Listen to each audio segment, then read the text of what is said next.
This episode is brought to you by Flex Dealer.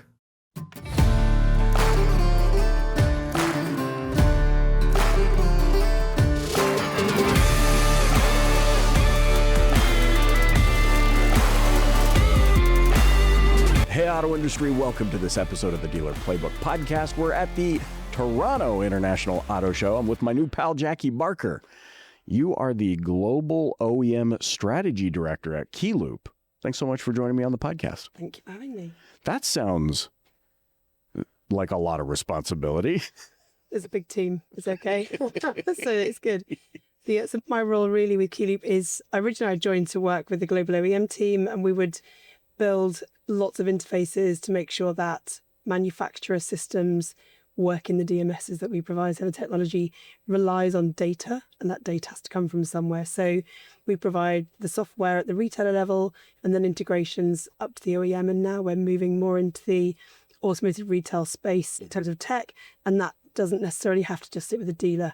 Lots of other platforms sell cars, and all of those systems require connecting in some way. So it's about making sure we know what the OEMs are trying to achieve, and then our technology dovetails into the right OEM in the right market in the right way. You sound like a glutton for punishment. You said DMS, technology, and connecting systems. And data. Which we know is a difficult task in our industry with, everything is behind an iron gate, as it were. But you've keyed into something that plays into the dealership ecosystem. Tell me about what discoveries you've made along the way of pain points or friction points that you can solve for the dealer. So I joined Keyloop 3 years ago. I was new to DMSs, and I was like, why have they hired me? I don't really understand what the DMS, I didn't know the detail that the DMS sort of provided or how it works as a tech platform. My biggest driver was, how can you make it easy for a customer to buy from you in the car space? So I'd kind of come through a media background, selling advertising. So my background was very much marketing. And then I moved into tech through Auto Trader. So I spent 3 or 4 years learning how consumers behave online.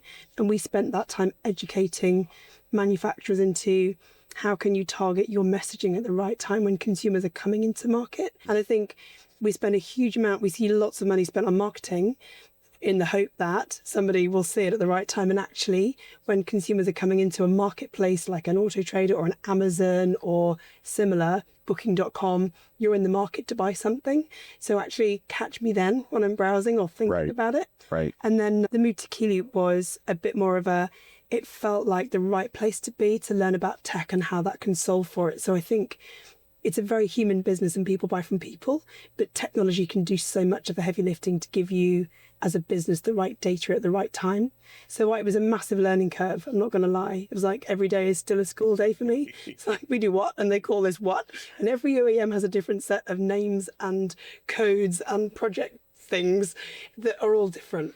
They said, here's the textbook of automotive acronyms that you need to learn. Learn them. And then they're going to change tomorrow. Oh, great. Thanks. See ya. It's fun. And then we're going to come up with a new buzz acronym for just ahead of the next NADA. You've said something interesting, I think, which is the experience, the examining of the industry, and then leaning into the technology. Yeah. Where I think a fundamental mistake, and I'd love your thoughts on this, my opinion is a fundamental mistake is technologists try and create technology to solve a problem, whether they know or not it existed. In some cases, yeah, they do that. And I think where you see disruption usually comes out of something doesn't feel right. It doesn't work. It's clunky. It's difficult. So like the iPhone is a great example of tech has provided something we didn't even know we needed. Right. So that was an incredible example of you put a little computer in the back pocket of every single human, and we now have AI that does a lot of thinking for us. And I'm a fan of AI, I'm not going to lie. So my brain works in a very mind-mappy kind of way. Long form content isn't, something I really relish, but actually using AI can help to form my thoughts into a long form proposal if I need it to do that. Yeah. So I think tech, what I find frustrating is where we know we've got problems and we just don't seem to want to solve them. We just kind of blindly go on going, oh, it's okay. Yeah, you just sweep it under the rug. Yeah. And there was a point made, actually, I've been at quite a few conferences this week, mainly to learn what's going on in Canada, because the market here is different to South Africa or New Zealand or the UK or Europe. Everyone is like a slightly different life stage in their tech evolution. And one of the things that was quite apparent was somebody mentioned, you could put my grandfather in a car and he wouldn't know how to start it, but you could put him in a dealership and he would know how to buy a car because the process hasn't really changed. And you think, yeah, we need to do something about that, actually. We need to make that better. So You just drug a cough out of me, a laugh cough. We're talking about grandfathers and my grandpa cough laugh came out. Isn't that fascinating? yeah. And my knee-jerk question was, do we need to change it? And then my immediate response was, yes, we do. We do need to change it. Yeah. Because at first I was like, oh, the marketer in me, I went, oh, the process is so familiar, my grandpa can still buy a car. And then I realized all of my grandparents are dead. Yeah. They don't exist on this planet anymore, sadly. But my children, I have a 15, almost 16. They're in that, that almost phase, like almost 16, almost 15. I have 3 kids. We decided at Christmas to buy them phones. We had staved off the whole phone thing for that long. And I was driving one day and the thought occurred to me, but they're the first generation who will never not have this. Yeah. And to your point about AI, so to your point about, do we need to change the process? We absolutely do, because the next people buying cars are our children. Yeah.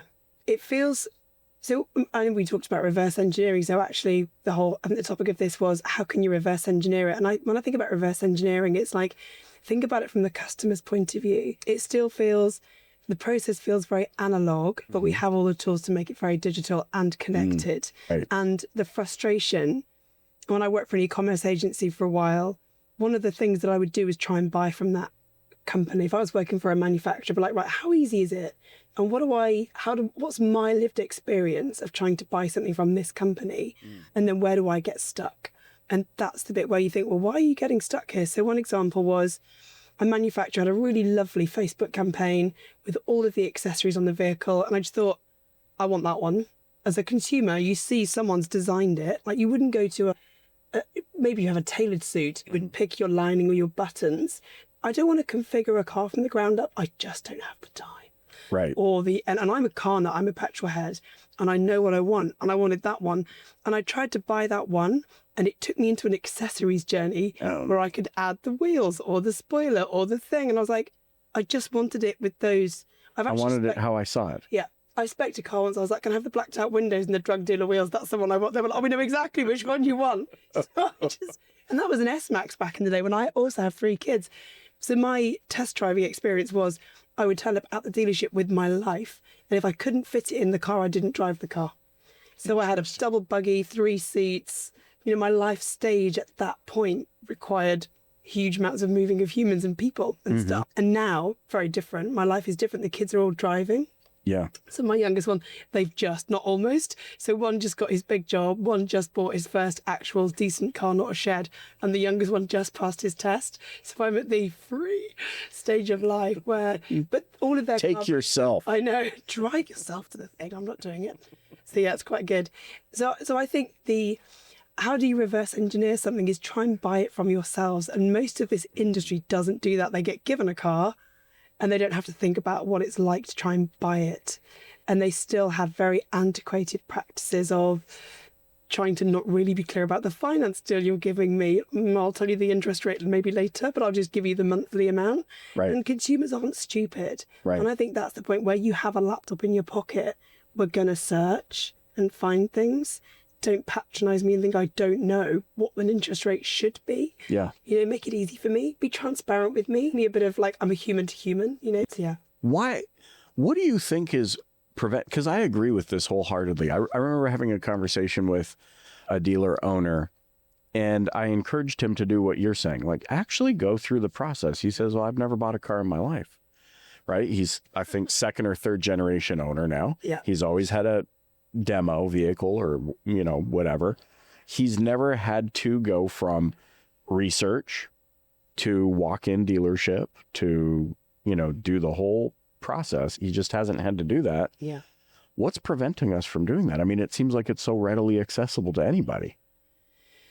Yeah, it does. And so this is the thing, when you look at the skill set within the industry, and obviously we see this a lot because we work with manufacturers and retailers, and what we see is, so another kind of reverse engineering is look under the hood of what tech you've got in your business. So if you're a retailer, reverse engineer it from the people that work in your showroom and the systems they have to navigate into and out of just to sell that vehicle. So I dare say most of the people that own the businesses have come through the ranks of selling a vehicle, booking it in for service. So they know how it works, but those things haven't changed. And often the tech, and we're guilty of this actually, the tech that we would provide doesn't do everything, but we need to then have a fairly robust and integrated partner ecosystem to connect in some of those things that maybe the core system doesn't actually do. But if you don't integrate it, it means you've then got to log into and out of another system just to move my details from your service experience of me into I'm going to sell you a new car, therefore I'm going to have to re-enter all of your information rather than having an account area or having a way that you hold my data and then how to enhance my experience. So the biggest frustration I found as a consumer buying in this, because I do a lot of mystery shopping with our customers, just from I'm a car buyer, is you do this whole process and you'll maybe find the thing that you want, and then they're comparing this thing with that thing really unnecessarily hard just to be able to compare. Like total cost of ownership with an EV is going to become more important. How are you as a retailer? How you help a customer make the right decision? And total cost of ownership. We had an event, and I posed a question to the floor, and it was senior retailers in the room. Like, how many of you could confidently explain the difference between pence per kilowatt hour versus dollar per mile, pound, pence per mile, whatever? And they all kind of looked like horrified, like I was going to ask them. I was like, don't worry, I know how to explain, or I know the difference, and I would find it hard. But actually, if you can simplify some of those data points to make it easier for customers to buy and to compare, or save their journey, so when they walk in store, you've got all of that history. You can see what car I'm currently driving. You've probably got the valuation integrated already into your system because valuation data is readily available through either the local book solution, Auto Trader. So you can see all of that rich data. And then when I walk in, you're just helping me do the final bits of the journey. And we've got so many digital tools now with online document signing. You don't have to have a signature. So all of these things are there. I think our job actually is just the plumbing in some cases. We just connect it all up. So you make it easier for the dealership to not have to spend unnecessary hours moving data around. And that's also where mistakes happen. Hey, does your marketing agency suck? Listen, before we hop back into this episode, I know you know me as the host of the Dealer Playbook, but did you also know that I'm the CEO of Flex Dealer, an agency that's helping dealers capture better quality leads from local SEO and hyper-targeted ads that convert? So if you want to sell more cars and finally have a partner that's in it with you that doesn't suck, visit flexdealer.com. Let's hop back into this episode. I love that this conversation to me is almost like a forced moment of pause to just reflect on, yeah, you're right. What are we doing? Because when you look at and by the way, I mean, my audience knows this. I am a lay down when it comes to buying a vehicle. I walk into a dealership and I go, that one, that. Like, same. Yeah. And somebody just said to me, it's because you're a salesperson. Like most salespeople are just like, yeah, they don't want to make it difficult. But what I think is interesting to your point is despite being a lay down and saying that one, they treat me like I just started the process. They say, oh, he's a walk-in. No, he isn't. Nobody is a walk-in. No. There is no such thing as a walk-in. They've all done research. And I think you may not have known about me before, but I will just walk in having done a lot of research. And there was a lot of talk about that over the events in the last 3 days. So it's how much research consumers can do online. We may not want to buy online. And if it's a used vehicle, you are going to want to go and see it and test drive it. And as I mentioned, try my life on. It's like retail. I'll go and try on an outfit, or I'll see if my boots match my coat. I'm just trying it on. You want to see if it fits your life, or, so there's some really cool things you can do to make it easier for customers just to do that bit of the journey and save it and come back. So, let me put it in a basket. Let me think about it. Right. Yeah. Isn't that interesting?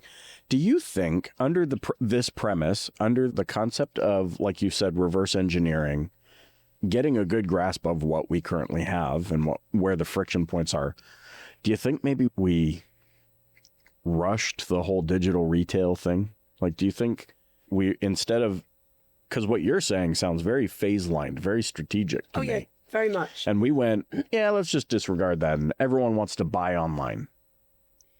So what's interesting from an OEM global observation perspective is, and I respect the big consulting firms that like to, charge a lot of money to give advice, and they do a really good job when it comes to filling a skill gap for OEMs when you don't have digital maybe skill in your business. They'll kind of have, boots on the ground. They can then stand up and help you build or configure a system. I think what I found strange is we've seen like the big four topics were autonomous, connected, electric, shared.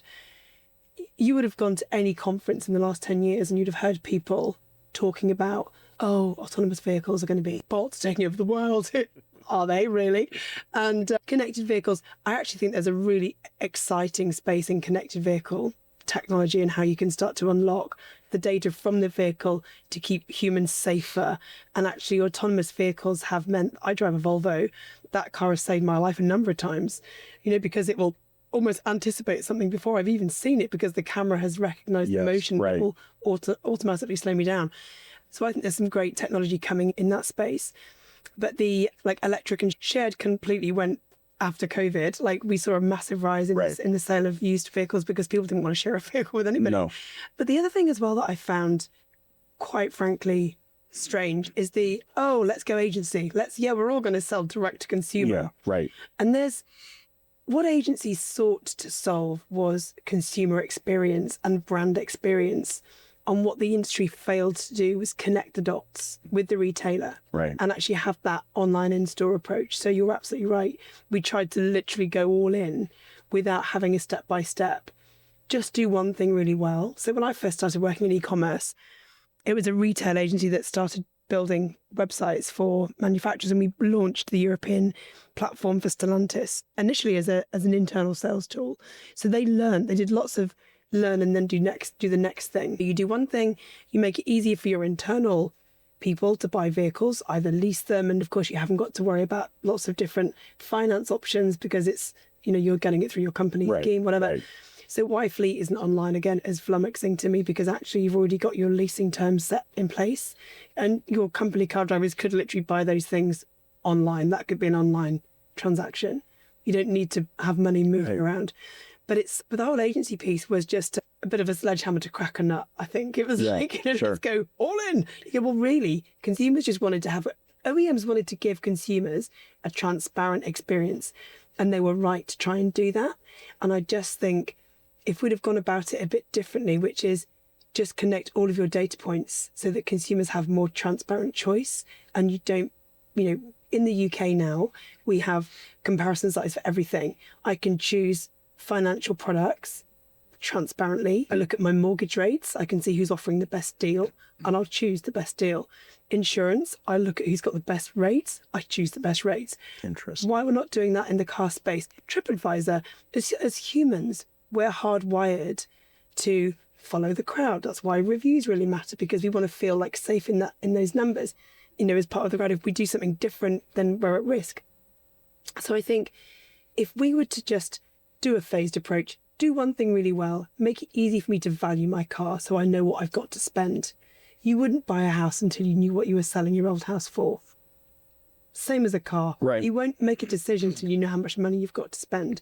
So the first thing you could do is just give the consumer a valuation. And we did that. So when we first started building websites, it was just OEM, put a valuation tool on your website, make your website stickier. I don't want to configure something. I just need to start to make the process easier. And the first step could be, what's my budget? And then you can start to build, great, well, so what are my choices? So what Stellantis did in Europe was they simplified, not giving you millions of configurations. They gave you 3 choices, like small, medium, large. So what's your budget? are like, here's the mid-range, here's the luxury, here's the base level. Yeah. So as a consumer, you're making it really easy for me to go, oh, I think I'm probably mid-level, or my sons are they're just learning to drive. Yeah. Base level, shared. They'll spend not very much money on a car.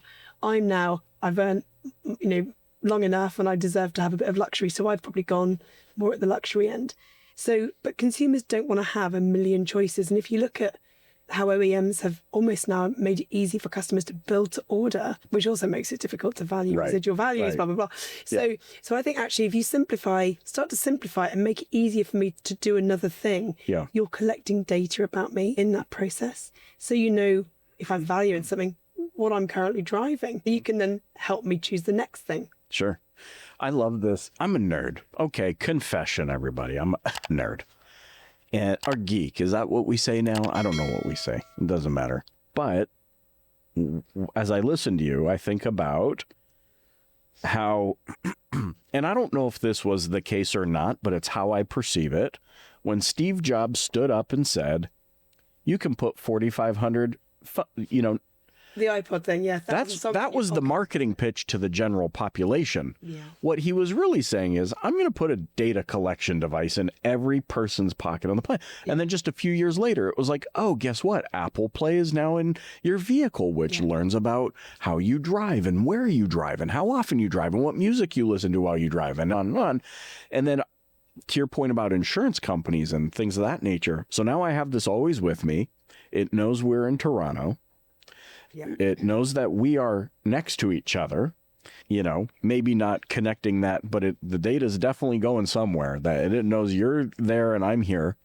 It knows the flights you're going to be on. It knows duration. It knows so many things about us. And yet, to your point, we talk about the automotive purchase as the second largest purchase most people make. And it is the least served. It is the least connected. Yeah, it's crazy. I can go to Expedia right now and get an all-inclusive everything, and it'll know what my preferences are because it saved all of that data from the last time but not the vehicle purchase. My car is parked on my driver. I could set it to charge from my phone if I wanted to. It's a hybrid. It's plugged in. I could look at my phone now and know exactly what my mileage and how much charge I've got on my car. What my range is. Nuts, isn't it? So yeah. So we've got a big job ahead of us. Just a bit, but yeah. This is delightful. You've made me think. You've given me some aha moments and some points of pause, and I know that's certainly the case for the audience. Jacqui, how can those listening and watching get in touch with you and connect? I'm on LinkedIn, so by all means follow me. We're launching a podcast this year as well, so trying to demystify, I think, some of the things that you maybe don't want to ask about tech, but you'd like to know, but you're too afraid to ask. So, and also just trying to make it easier for you to access all of the different micro moments in a car life, ownership life.